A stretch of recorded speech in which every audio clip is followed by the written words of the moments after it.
BRS వారికి నిజాయితీ ఉంటే సీఎం చెప్పినట్లు హౌస్ కమిటీకి ఒప్పుకోవాలని సూచించారు ఎమ్మెల్యే కడియం శ్రీహరి.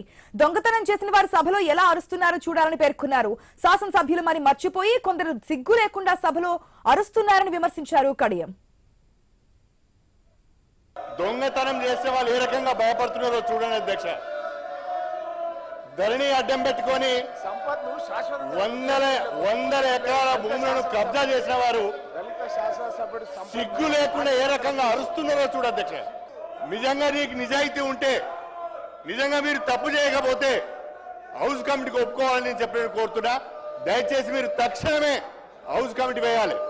అధ్యక్ష, ఇంకొక విషయం, సభ్యులు ప్రవర్తిస్తున్న తీరు రాష్ట్ర ప్రజలు గమనిస్తున్నారు. కొంతమంది సభ్యులు సిగ్గు లేకుండా శాసనసభ్యులమనే విషయాన్ని కూడా మర్చిపోయి అరుస్తున్నారు అధ్యక్ష. ఇది సభ సాంప్రదాయాలకు మంచిది కాదు. దయచేసి వాళ్ళను మీరు నియంత్రించండి. అదేవిధంగా ముఖ్యమంత్రి గారు కోరిన విధంగా హౌస్ కమిటీకి మీరు అనుమతి ఇవ్వాలని చెప్పి మిమ్మల్ని అభ్యర్థిస్తున్నారు అధ్యక్ష. 200 కోట్ల విలువైన భూములను బీఆర్ఎస్ నేతలు కబ్జా చేశారని వరంగల్ వెస్ట్ ఎమ్మెల్యే నాయని రాజేందర్ రెడ్డి ఆరోపించారు. పార్టీ కార్యాలయాల పేరుతో దోచుకున్నారని ఆరోపించారు. తాను నిరూపించకపోతే ఎమ్మెల్యే పదవికి రాజీనామా చేస్తారన్నారు. బీఆర్ఎస్ నాయకులు రాజీనామా చేస్తారని సవాల్ విసిరారు. తన రాజీనామా లేఖ స్పీకర్ కు పంపిస్తారన్నారు.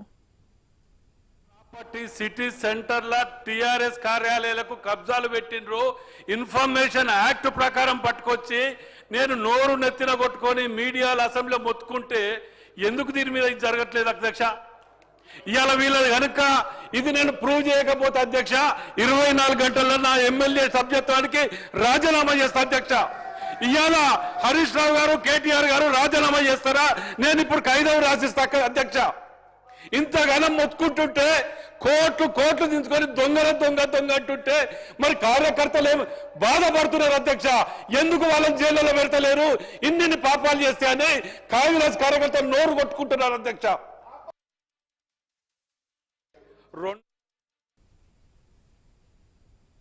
కడియం శ్రీహరిపై పాడి కౌశిక్ రెడ్డి అనుచిత వ్యాఖ్యలు చేశారని ఎమ్మెల్యే యశస్విని రెడ్డి విమర్శించారు. ఆ వ్యాఖ్యలు ప్రజాస్వామ్య విలువలకు విరుద్ధంగా ఉన్నాయని మండిపడ్డారు. ఇది సభ ప్రతిష్టకు సంబంధించిన విషయమని తెలిపారు. వెంటనే కౌశిక్ రెడ్డిపై కఠిన చర్యలు తీసుకోవాలని డిమాండ్ చేశారు. కడియం శ్రీహరి గారు మా అందరికీ కూడా ఒక తండ్రి లాంటి వాళ్ళు, వయసులో పెద్దవాళ్ళు, ఎప్పటి నుంచో కూడా శాసనసభ్యులుగా ఉన్నారు. అట్లాంటి వారికి మర్యాద ఇవ్వకుండా ఎట్లా పడితే అట్లా మాట్లాడి నిన్నటి నుంచి చూస్తున్నాము.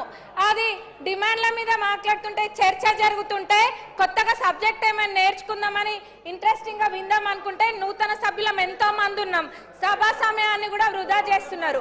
ఎంక్వైరీ అన్నారు, పర్సనల్ గా టార్గెట్ చేసి మంత్రి గారిని మాట్లాడుతున్నారు. వాళ్ళకి ఏదైనా వేరే అజెండా ఉంటే బయట చూసుకోవాలి. మరి ఇప్పుడు సభలో మేము నేర్చుకోవాల్సింది రాజకీయ పార్టీల గురించి చేయాలా, లేకపోతే ప్రజలకు కావాల్సిన సమస్యల గురించి మాట్లాడాలా? మరి ఇప్పుడు నూతన సభ్యులకి వీళ్ళు నేర్పించే సాంప్రదాయం ఇదేనా? దీన్నే క్యారీ ఫార్వర్డ్ చేయాలా? ఎంక్వైరీ చేస్తానని మా ముఖ్యమంత్రి గారు నిన్ననే చెప్పిండ్రు. అంటే వాళ్ళ ఉద్దేశం ఏంది? ఎంక్వైరీ చెయ్యాలనా చెయ్యొద్దనా? హైదరాబాద్ లో గన్ పార్క్ వద్ద బీఆర్ఎస్ నిరసన చేపట్టింది.